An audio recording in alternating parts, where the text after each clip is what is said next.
Hey, Travis, welcome to the show. Hey, thank you very much for having me. I really appreciate it. You bet. So, know you're busy. You're doing a lot of things, a lot of irons in the fire, as most of us are, my listeners as well. Wanted to have you here because you came across my radar at a recent mortgage conference I was attending. Your name was brought up as like one of the go-to legit real deal guys when it comes to what's really working on Facebook specific to real estate. And of course, right, we're in the mortgage space. And so, I do the formal intro, as I said, right? Everybody kind of heard the bio and who you are and what you do, but quick summary, why don't you give us your version of what you're all about, your agency and all that? Certainly. So I'm a Facebook marketing strategist, and over the past several years, we've generated over 75,000 leads from Facebook, all from the real estate industry. We run campaigns internationally, worldwide. So we're on Australia, London, New Zealand, Canada, Mexico, and throughout the US. Our advertising agency is focused on a full funnel type of approach. So we build campaigns with a methodology of top of funnel, middle of funnel, bottom of funnel kind of campaigns. Really dialing into the psychographic, demographic, online and offline behaviors. So we use big data to really define exactly what the consumers are doing and take them through a unique conversion process based on the actual behaviors that they take online, and then retargeting them throughout the lifetime of the campaign as they are sent texts and emails.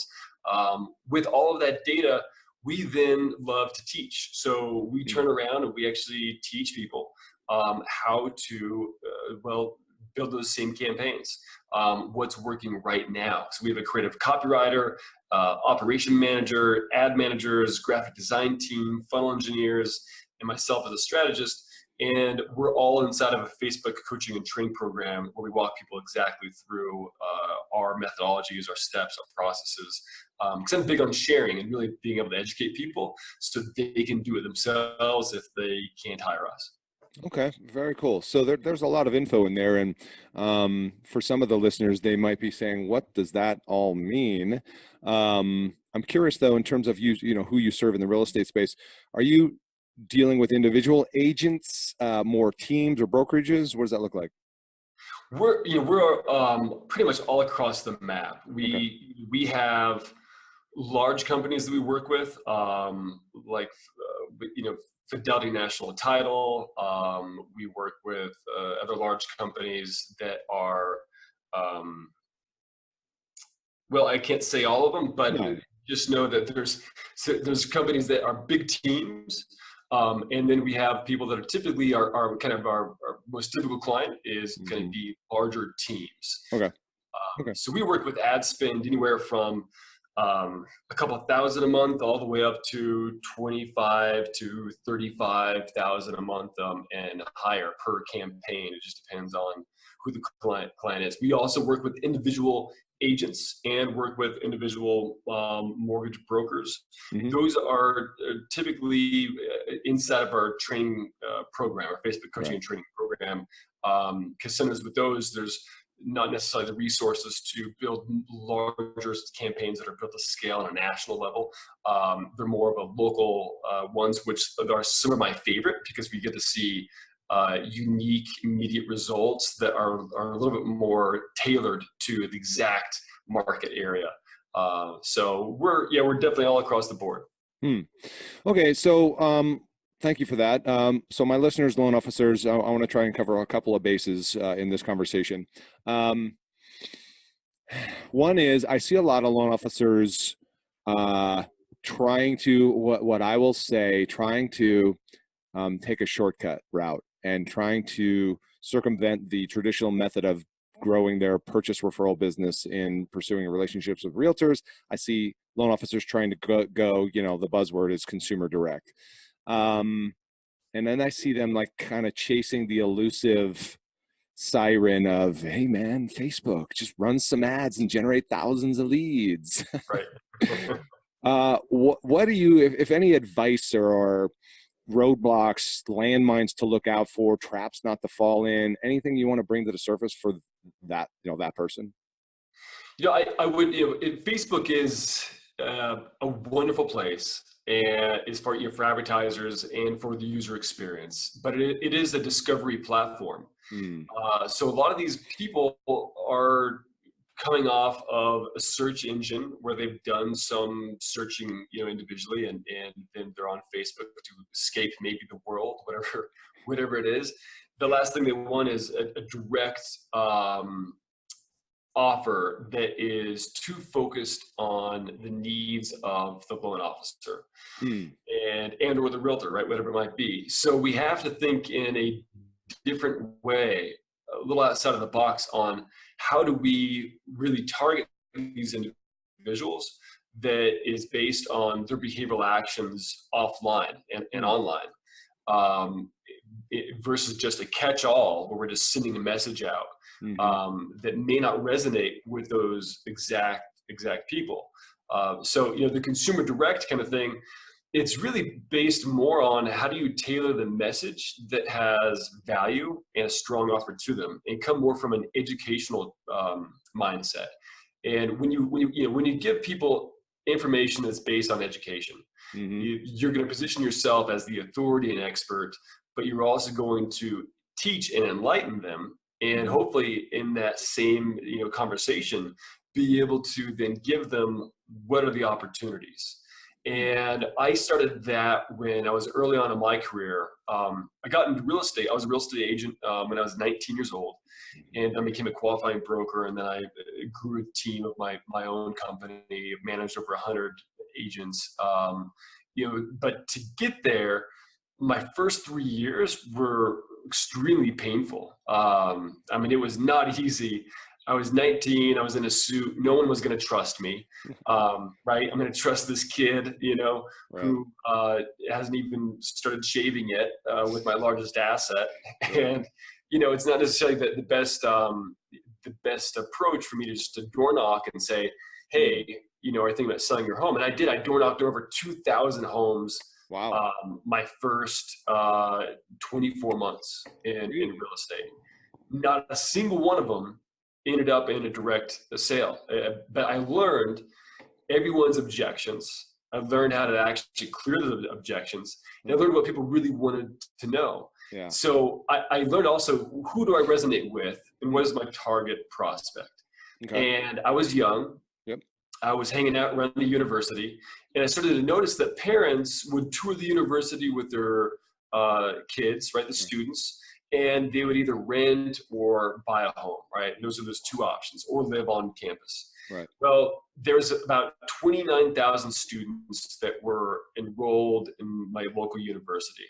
And I figured out, well, after talking to a loan officer, who was door knocking on some of the last like 500 homes with me, until he was kind of like, dude, there's got to be a better way. Right. Yeah. Please. Yeah. So he told me about a kiddie condo loan program, and I don't think it's around anymore, right? But in the early 2000s, it was called a kiddie condo loan, where the FHA loan, the parent would co-sign Hmm. for their kid, right? Utilize and leverage the parent's credit. It was very little down, I think almost 3% or something like that. Hmm. And it would get them into a home really, really easily. All the properties around the university appreciated about anywhere 4 to 5% a year because of the location. Right. And I then created a guide based on that. That was a website guide that basically went over. It was how to make those 4 years very, very profitable, was Hmm. the headline. And I handed out these different pamphlets, and then ran ads in the local university newspaper, and ran some basic Google pay-per-click ads over to that website.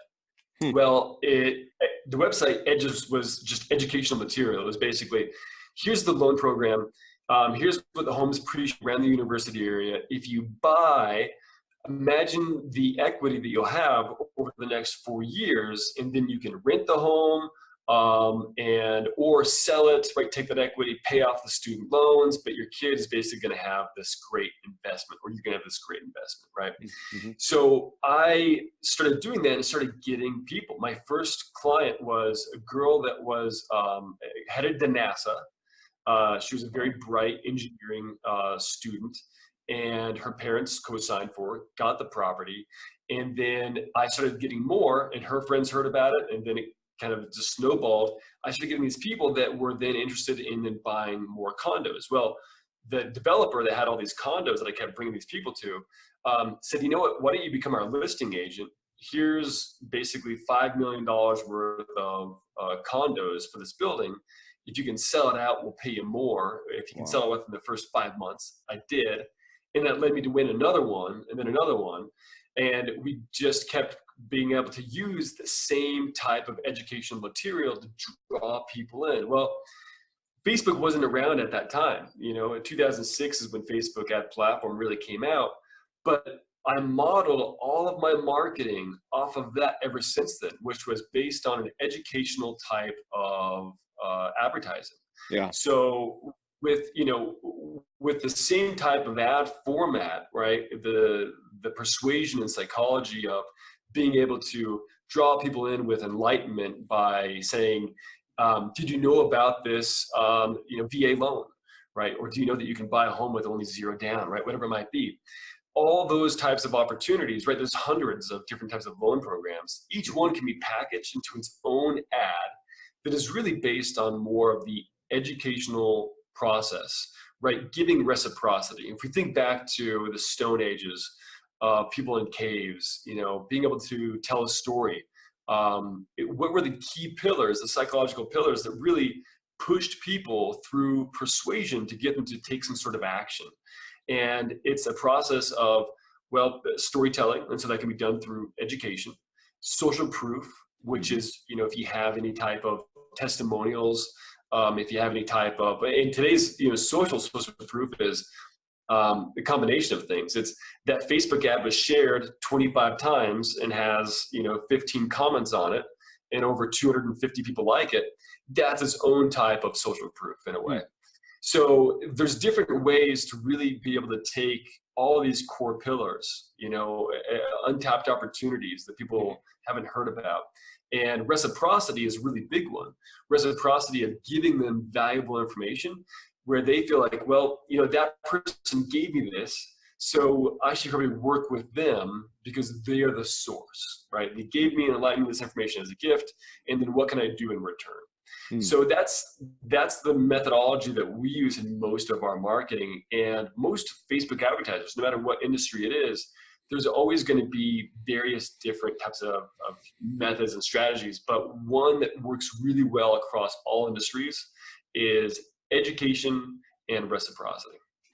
Yeah, that's a nice setup and kind of a contextual, you know, background to education marketing. And so I'm curious then what you're seeing, if there's certain types of educational offers that work well on Facebook. And so obviously a couple could be like, you know, ebooks, right? The ultimate guide to buying a home, or videos or whatever. But it sounds like what you're saying is on Facebook, don't look for the direct quick hit, look for educating, nurturing, perhaps putting people into a funnel, right? Taking them off Facebook and taking them to your page. Is that right? Yeah, there's a few different ways to do it.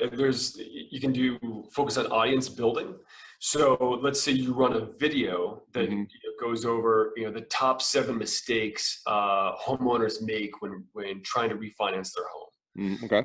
And that goes into like fear, guilt, greed, right? You know, fear of missing out. All of those are deep emotional pulls. Right. That could be a video that you run to a group of homeowners, and you know, anyone that watches, let's say 25 or 50% of that video, you can build a custom audience out of that. And you're not selling them that video, right? You're just giving them information, right? The top, you know, deadly profit killing mistakes homeowners make when, you know, going through this process, whatever it might be. Okay. Those that watch 50% of that, then show them a secondary ad that may be a lead generation ad that is focused on some more content that is really showing them basically how to overcome those and whatever kind of solution you can provide. So building an audience and then retargeting them with a very specific ad to get them to take a secondary action, you're going to see a lower cost per lead. You're going to see basically a lead that's been warmed up, Hmm. And now it's a warmer audience. They're educated. And so you're building this frequency illusion where you're a little bit showing up everywhere. But it's based on their behavioral action that they've taken at the top of the funnel. Now that's one. Some of the others are focused more on, see if you qualify, right, for this 2 or 3, K loan, whatever it might be, right? This rehab loan that's come up for VAs. See if you qualify. Take the quiz, or take the brief Survey. survey, whatever it might be that they fill out. So getting them to take those actions and then send them through, and then you have an email, let's say, or some sort of lead capture at the very bottom of that questionnaire that say, enter your email to get the results, right? And that's where then you start to kind of, basically convert them into a lead. Now, there's more simplex ways of doing it, which is, having a list of homes would always be a benefit. If you're working with a realtor, you can kind of piggyback on some of their IDX systems. And that way you guys are working in tandem in terms of the follow-up process. And you could use their list of homes, their IDX website, and run an ad that might say, see all the properties that qualify for first-time home buyers and special financing programs. Some of these homes even qualify for zero down financing. Interesting. So obviously then you're targeting the first-time home buyer niche. Exactly, right. Then you're, and really that's what most of the successful campaigns boil down to, is you're targeting a very specific niche. Yep. Right. So if we're doing VA loans, then that's really focused on, veterans. If we're focused on first-time home buyer homes that qualify for almost zero down, or what it might be, or special grants, then right, you're speaking directly to first-time home buyers. There's lots of data that we use to boil down who that targeted audience is, but you're going to see that's going to resonate a lot more than a broad audience with a very broad message. Yeah, good stuff there. So a couple of questions then on that. In terms of focusing on a niche audience, like you and I talked about before we hit record, is of course Facebook is changing some of the targeting interests to try and appear more, public friendly. I'm curious, any comments you would have about the impact of that specific to real estate? I'm sure you know what they are off the top of your head. I forget, right? Is it income targeting? Is it thinking about buying a house? What are some of the others? Certainly, it's some of the major ones. So they're removing 1,500 different interests. Wow. So partner categories is being removed, which is third-party data from Axiom, Experian, DataLogic, some of those larger companies that aggregate tons of data offline from pretty much everywhere. Yeah. Facebook has its own first-party data, which is very precious and probably the most valuable data in any type of advertising platform. Right. But the third-party data sometimes was kind of hit or miss. And sometimes it was used really well, and sometimes it wasn't. But the key ones that affect real estate that they're removing are homeowners, renters, income, likely to move, and there's recent mortgage borrowers and recent home borrowers or buyers. And there's a few that kind of cascade off of that.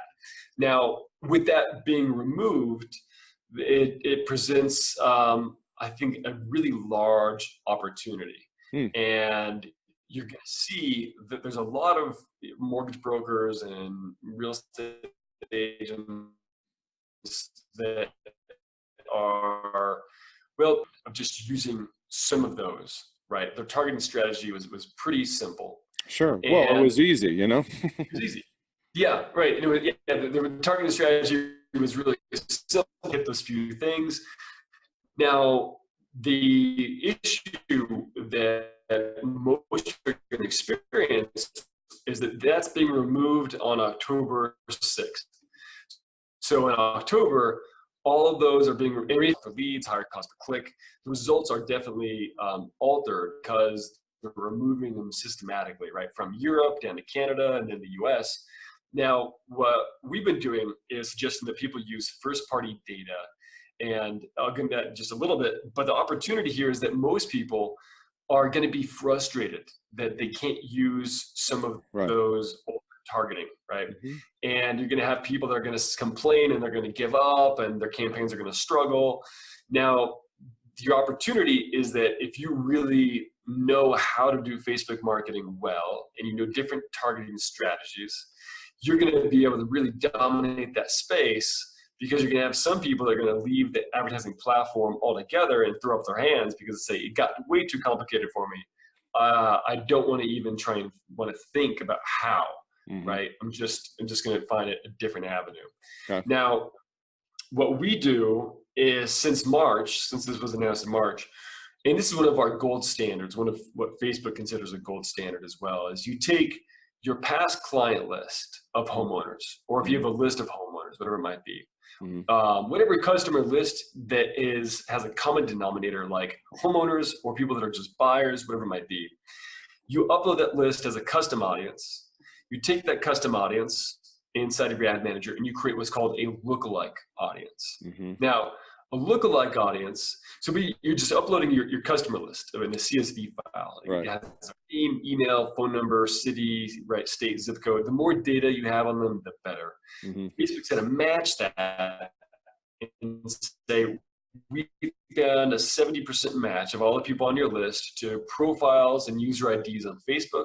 Now, with that custom audience, create a lookalike audience. And so what Facebook will do is they'll find all the people in the entire United States that match. They're going to analyze and match the data of that list. They're going to find 2,000 different data points, 2,000 different key attributes about these people: life stage, income, homeowners, right? Whatever it might be. They shop at Whole Foods.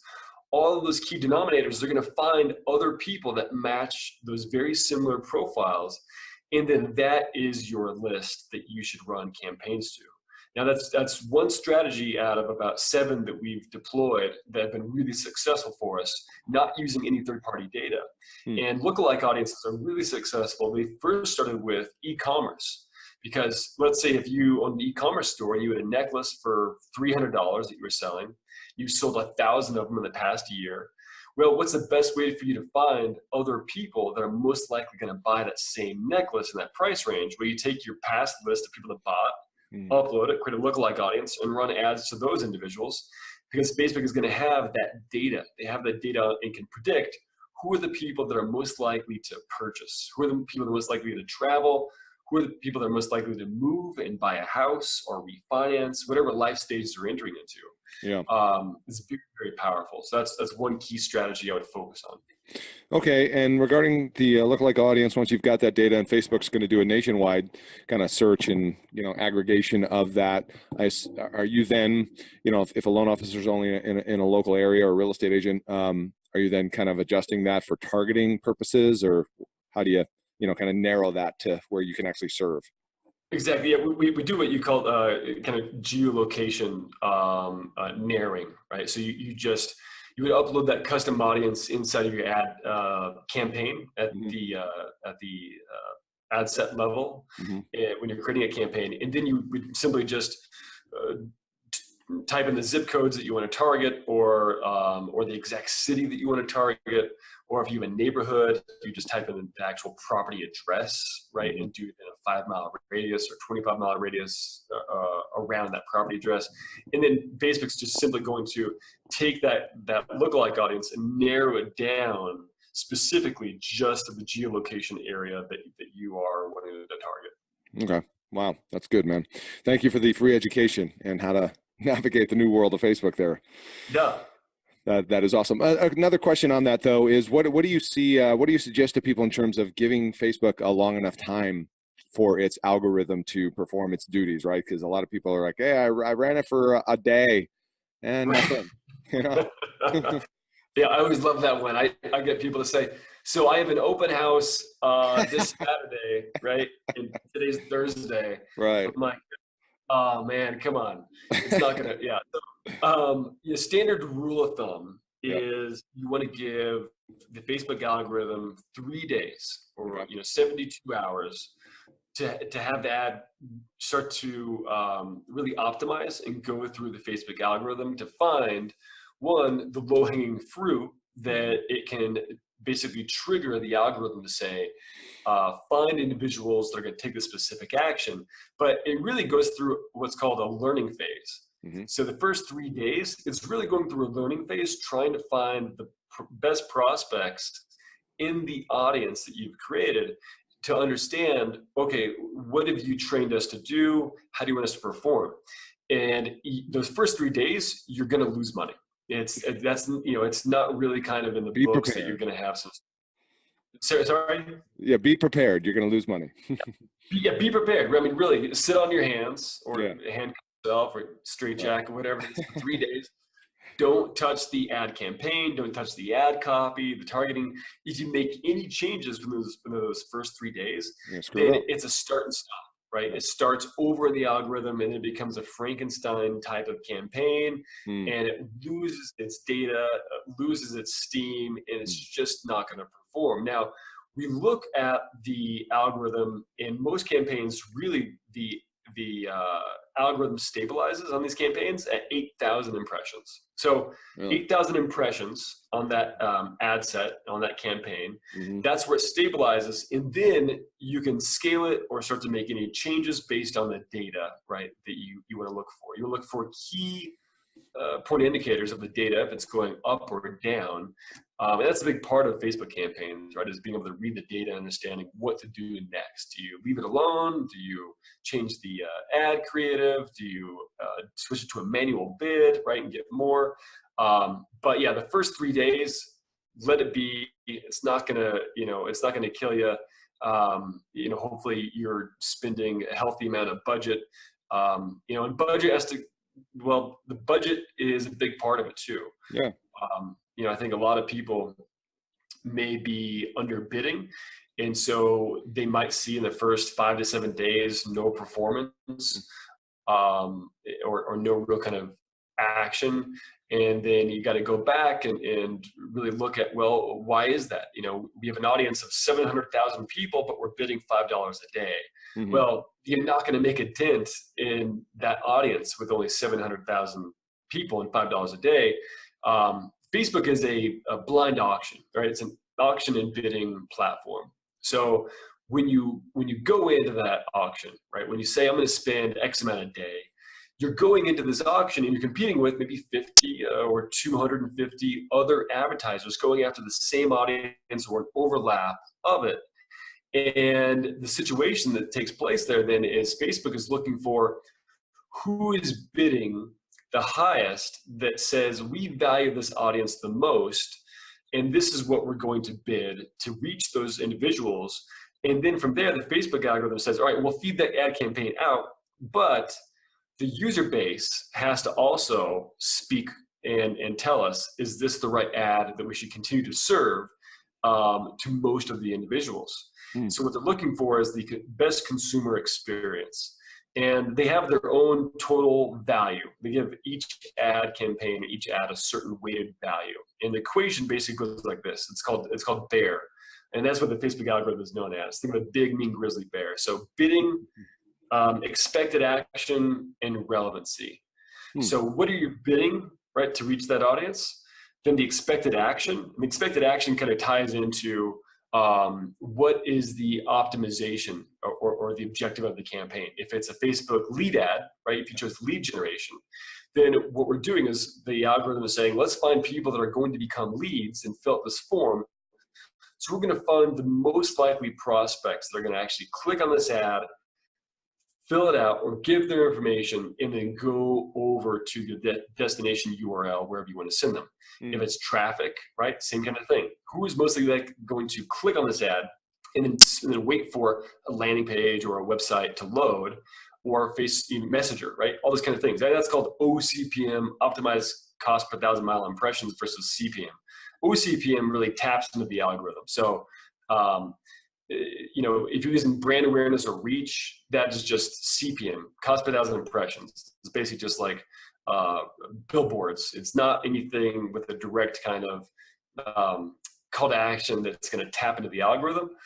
But what you're looking for is, that's something you just can't control. The expected action is basically left up to Facebook and their data of prospects.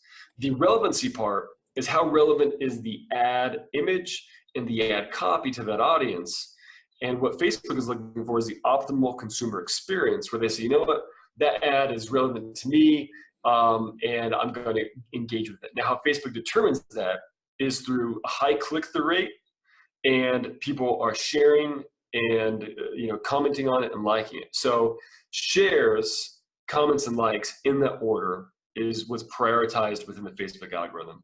People clicking on the ad and actually going through and taking the actual steps, right, that the ad is optimized for, that is feeding back into the algorithm, right, called pixel fires. And those pixels are sending the information back and saying, we've had 25 people take a specific action in the past 7 days on this exact ad. So therefore, the user base has spoken, they enjoy it, and we're going to serve it up to more people based on the ad spend. Now, if people go up and they click on the right-hand corner of that ad and say, hide this ad from me, which all of us do at some point. We've seen an ad too many times, or there's an ad that has a picture of baby boomers drinking cocktails in Florida, but it's being run to some millennials, right? Some 23-year-old that says, I don't want to see that, that's not for me. They hide that ad. That creates what's called a negative feedback score. That negative feedback score goes and tells your ad account, hey, people don't like this, right? We got a negative feedback. You have a negative feedback score and a positive feedback score. Positive is based on the click-through rate and interactions of people going through it. Negative feedback is one simple action, people hiding the ad. Yeah. So what does that do? Negative feedback score limits your reach. So your relevant score, which is how relevant your ad is from a scale of 1 to 10, 10 being it's hyper relevant, it's really great, 1 being it's not. The higher the relevance score, the lower cost per click, the lower cost per lead. There's a direct correlation there. So that goes down, the reach goes down, the impressions go down, your cost per lead goes up, your click-through rates start to take a dive, and the campaign has the slow, kind of tragic death. So simple kind of formula. Just make sure that your targeting is on point, your ad copy and ad creative is speaking directly to the targeted audience, and that you're bidding effectively in the audience. So an effective bid, a standard rule of thumb is $10 a day per 100,000 people in that audience. That's what Facebook really kind of looks for. So I'll bid sometimes a little higher on the ad auction, depending on the data that I've received on past campaigns. So I might say, you know what, there's 300,000 people in this audience, so I'm going to bid a little bit higher. I'm going to bid $50 or $60 a day at first to really blow everybody out of the water, and then let some leads come in, and then I might start to dial it down back to something more appropriate, like $25 dollars a day, and then just kind of let it balance out. Everyone's bidding strategy is a little bit different, but just kind of start off a standard rule of thumb is $10 a day per 100,000 people. Yeah, that's good, man. Very, very good. Holy crap. I'm taking a ton of notes. And there's so many directions we could go. But one of the questions that popped up for me, because I had talked to a loan officer who was looking at running some Facebook ads with another firm out there. And basically, and I don't know if you can answer this question or not, but I'll try it. Basically, it was coming back to him that if he was doing the math on the acquisition per, let's say, closed loan, right? That was going to cost him, I think, $500 or more for each one of those. And so right. I'm trying to figure out, how do you decide, right, how much is appropriate or enough per transaction? And I know it varies based on the size, but we're talking real estate and mortgage. So any thoughts there? Yeah, I mean, it really depends. I think for the mortgage industry, the CPA, the cost per acquisition, is sub $500, right, is a deal, right? So, $200 would be the target range, I think, for most, from our experience that we've seen. Sometimes you're going to get a home run and get one that might be only a $25 or $50 cost per acquisition, right? Not cost per lead, but cost per acquisition. And factoring that for those that are listening is really kind of going, well, what am I paying in ad spend? And then what am I paying for Facebook ad management, right? If you're hiring a management team, right, a team of experts to do this for you. But if you don't have a team of experts that you're paying to do it for you, then it's just your ad spend and then whatever other dedicated resources, right, to try and convert that prospect. But with that, yeah, we've seen that with mortgage leads, you're typically hovering in between, that 150 to 450 range cost per acquisition. And just to So, clarify, by acquisition, do we mean a closed loan? Closed right, transaction? exactly, yeah, Okay. closed loan, someone that actually converted, Okay. and right, the money is in the bank now, right? Okay. So yeah, that's you're going to see on average those fluctuate in between. Is it higher for real estate because, they're making more on a sale of a house, right? They're going to make more than a loan officer is going to. So I'm wondering if the CPA is. Yeah, Yeah. yeah, right. There's going to be I mean, depending on how everyone's charging and internal fees and everything like that. But really, it's more of has to do with one, the profit margin. And it's not like what Facebook is really kind of saying, oh, these people make more money on it, so they need. No, I know that. Right, I'm just thinking, right, when you think about, I'm sure you get this all the time from the real estate. Well, how much is it going to cost me per, sale, right? I mean, that's what they want to know. Right. And it definitely ranges across the board. So with real estate agents, we're seeing, average cost per lead.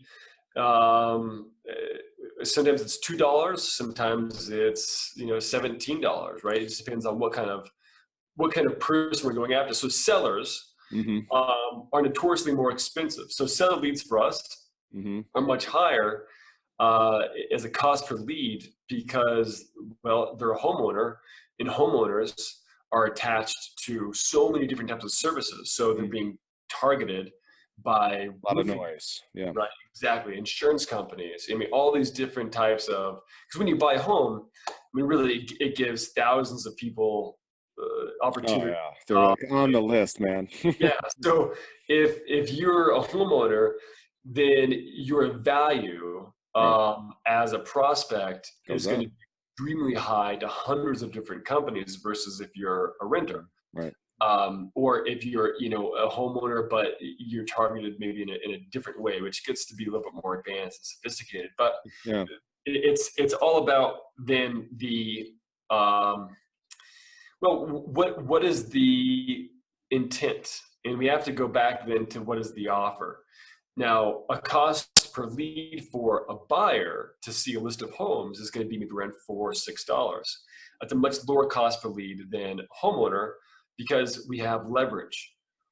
Home buyers want to see homes, right? What's available under a certain price range. Homeowners, it's still sometimes a bit of a mystery to exactly what they specifically want at that point in time with their life stage. They're a bit more elusive. They're like that leopard snowcat that you only see once a year up on the mountain range. You got to know exactly where to be at the right moment with the right tools to actually see it from 5 miles away. So those type of campaigns are effective, but they can cost more if the targeting and then the ad copy and what we call the hook, right? What is the incentive? If the incentive is irresistible enough, then your click-through rate's going to be low, and then then let's say you're spending $10 a day, and you're only getting maybe one lead, every 3 or 5 days. Well, then that's going to be a $40 to $60 lead, and then the time to convert that prospect into an actual sale, then it could be easily a $300 or $400 cost per acquisition. So it's also about what is the intent, what is the actual hook, and it needs to be something that is focused on value and a benefit to them. Yeah, so it's intent, it's hook, it's value, it's benefit, and then of course the relevancy that we talked about before, where you have to have that offer that's relevant, and the ad copy has to be relevant, the image has to be relevant, all that kind of stuff. So there's a lot of moving parts there. Yes. Couple more quick questions that just kind of popped in my head as we're talking here. Um, do you have any suggestions, best practice on keeping people on Facebook versus sending them off, right? Off to like a landing page or whatever. Yeah, Facebook does have some slight penalties inside the ad platform. Mm-hmm. Not penalties that are going to, get you shut down or negatively affect you, but penalties to where your ad may not be shown to the right prospects, or your reach, is limited. So it might be not shown to the same amount of people that you would desire it to be shown to. If you're taking people offline to a website. Now, there's about 27 different factors that play into that, but just the key main ones are, is the website mobilely optimized? Is it designed for mobile? Because about 90% of our campaigns, our leads, everything is mobile. Yeah.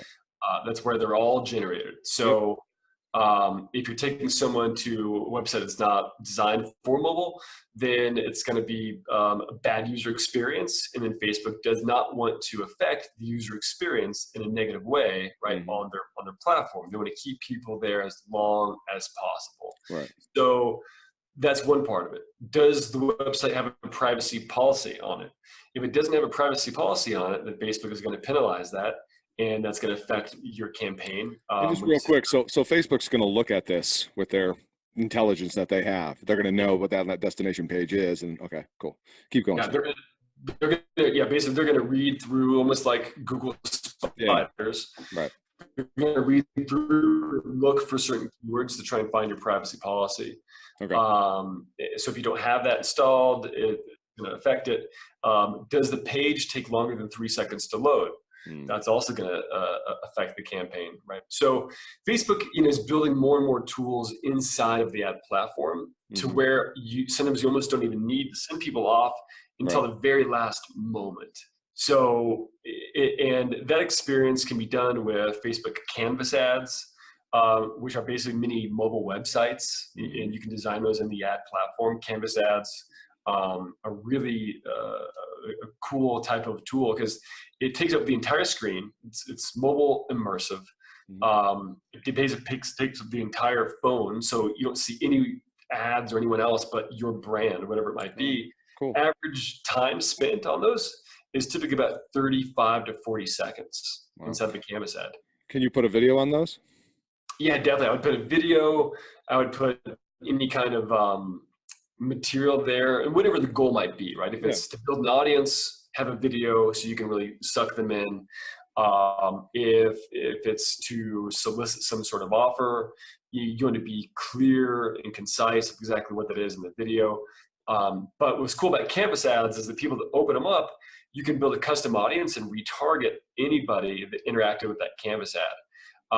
Websites and landing pages still work really well. Okay. And they're never going away. Okay. It's more of just the experience that you want to make sure that the continuity from your ad to the website is very, very close and clean and similar. Like branding, imaging, coloring, all that kind of stuff. It's got to be consistent. Continuity, like you said. Right. All right. Very cool, man. This has been a lot of good stuff. I'm just watching the time here.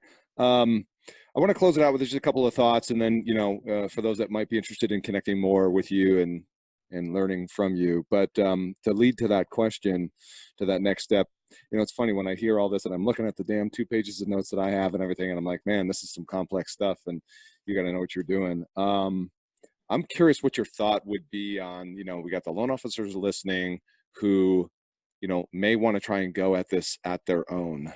And running an ad, like, here's the offer X, whatever it is, right? That free relevant thing. First question that comes to my mind, number one is, do you think that's like doable? Should people kind of test the waters out? What do you think? Yes. I think that, in today's world of technology and innovation, people fall into 2 camps. Those that want someone to do it for them because they're just too busy and they want, and they have the budget. Yeah.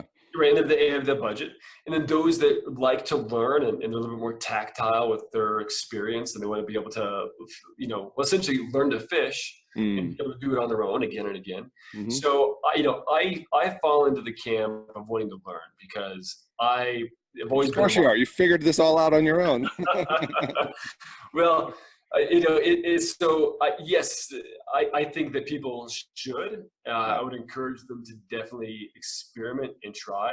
Okay. I think also, it serves a few different things. One, they'll have a deeper respect for the ad platform and understand the complexities, right, and how advanced it truly is.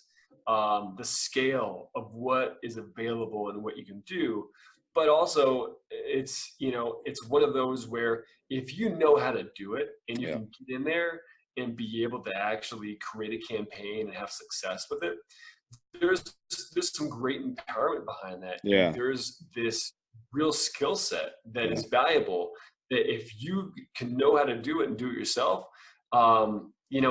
go for it, man. I mean, really be able to do it. If you don't want to, and you say, you know what, I'm running a bigger team and an organization that it's not worth my time to learn it, then you're much better off than hiring the experts that do know how versus stumbling around and trying to figure it out. And the cost could be a little bit heavier if you don't know. I think that's great advice. A great suggestion. Thank you for that. I guess last question is this: what maybe 1 to 3 questions that those listening, if they're considering an agency and outsourcing this, that they should ask to make sure the agency actually knows what they're doing.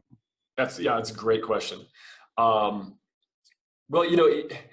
even when you call in, or if anyone's ever talked to the actual Facebook marketing team that Facebook has, I love Facebook. I've been to the headquarters. I've met with their core real estate team, and actually I'm on their advisory board. But there's the marketers that they have, when you call in, they say, talk to an advanced expert marketer, and some of those people don't even really necessarily know the full depths of the platform. So don't fault some of the agency people that you talk to if they can't answer these questions. But I would really focus on, what is your methodology? Because Facebook has its own methodology of priming and reminding, which is basically what we've adopted. What was that again? Say it again. Priming and reminding. Okay. So priming is basically having a top of funnel, top of advertisement, right? Whatever it might be, and then retargeting people based on their activity on that, right? Okay. So, everyone has a different way of how they do it, but have them explain the algorithm in their best way. Can you explain how the algorithm operates to me so I can understand it? Okay. And what that looks like. Okay. And from there, I would really kind of focus on their successes. Yeah. How many leads have you generated? Not necessarily how many clients they have, because everyone's starting out in different ways, right? Sure. This is all new. Yeah. Right. So, I would really ask them what's been successful for them. What are the campaigns that are producing the best results? Things like that. Right. And some people are going to be, kind of protective of that. Yeah. Right. Their ad copy, but I would really kind of ask more about the targeting and, what do you find is the best method that is working for you now? And then how are you handling the removal of those audiences that or the targeting that's being removed away? You'll get some interesting answers, and then you really kind of start to see where are they in the scope of as far as being an advanced marketer, or are they a beginner or intermediate, and what they like to really focus on in terms of their methodology. So good. It's right for you. That's good stuff, man. Great. Thank you very much. This is a crash course. And believe me, I've interviewed a number of people on Facebook, and this is the most notes I've ever taken. So, oh, good. Whatever that. Hopefully, that conveys a lot. Really, it was awesome. All right, so that leads me to great. For those that are listening, are like, hey, you know what? I hire Travis and his team? I want to learn more. How do I get educated? You know, any places you want to send our listeners to connect with you? Certainly, yeah. If any of you are interested in learning how to run Facebook ad campaigns, from the very basics 101 all the way up to the advanced, or if you just want a team to do it for you, um, my website is travistom.com. That's Travis. Last name is spelled Tom, Thom. So travistom.com, and go under services, and you can see pretty much everything that we offer there. There's also a blog on that website for some free training, and we've got a lot of great material there. Free training that you guys, I would suggest starting there, get your feet wet, start to understand how everything works, try it on your own, and just test, right? Get out there and see what's possible. Yeah. And then of course, follow you on Facebook, and I'll put links to all this in the show notes, because you do put out some nice content on your Facebook page as well. Well, thank you. I appreciate that. Yeah, you bet, man. So no, I appreciate you. You're very busy. I know a lot going on, and thank you for coming here today and sharing your time and expertise with us. Hey, Jeff, thank you very much for having me. I really appreciate it, and hope everyone gained some value or golden nuggets out of today. Definitely did, man. So I'm sure you're going to be getting some inquiries. So listeners, thank you for tuning in. As always, we appreciate you. If you like today's episode, leave us a little thumbs up, little positive review on the, wherever you're listening, iTunes, Stitcher, wherever, on the blog. Thanks again, and we'll see you on the next one. Bye for now.